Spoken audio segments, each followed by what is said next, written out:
စပိန်တွေစီးခဲ့ကြတယ်လို့လမ်းတွေလျှောက်ခဲ့ကြတယ်စကြနောက်ကြစိတ်ဆိုးကြရင်စာတွေချက်ခဲ့ကြတယ်စိတ်ကောက်ကြတာရှိတယ်ပြန်ချော့ခဲ့ကြဘူးတယ်အိမ်မနေနေရင်းနဲ့ပဲတယ်လီဖုန်းတွေပြောခဲ့ကြတယ်ခါလေးမှာအပေါင်းတင်တဲ့ကြပြစာအုပ်တွေလုပ်တယ်ရှင်းတွေပါတွေမောရင်းနဲ့ရီးသားလေးတွေထားတယ်အဆောင်မှာမီးတွေထွန်းနေချိန်ဂီတာတီးခဲ့ကြတယ်တကူရဲ့အသက်ခွဲတဲ့တချင်တွေလိစံပါရဲ့နေ့တွေပြန်မြင်ရောင်ရင်းနဲ့ကအိယာထက်မတူးလိမ့်နေကောင်းကလေးနဲ့ကောင်းမလေးကအမျိုးသားနဲ့အမျိုးသမီးအဖိုးကြီးနဲ့အဖွားကြီးဖြစ်တဲ့အချိန်တွေအထီး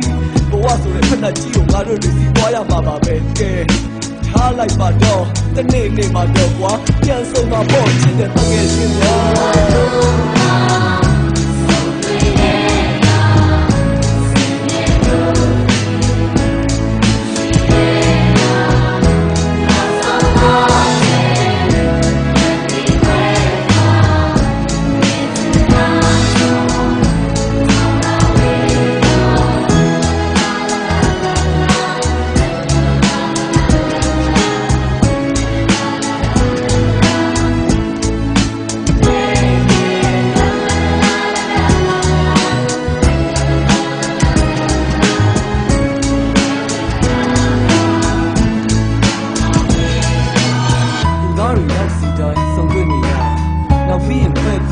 ဒါလူဘဝဆိုတာတွေငါအတွက်သင်တတ်တာကဘာဟာနေမင်းကြီးကိုထွက်ပြီးတော့လက်ပတ်နေရငါရင်ထဲမှာပြေးနေရအသက်ရရှိကြရနေရညာအပြန်လည်နားလည်မှုနဲ့ရင်မအပြန်အောင်လေးခံစားမနဲ့ပြန်ကြောင်စဉ်းစားရမနေကဆိုတာကိုတန်တာ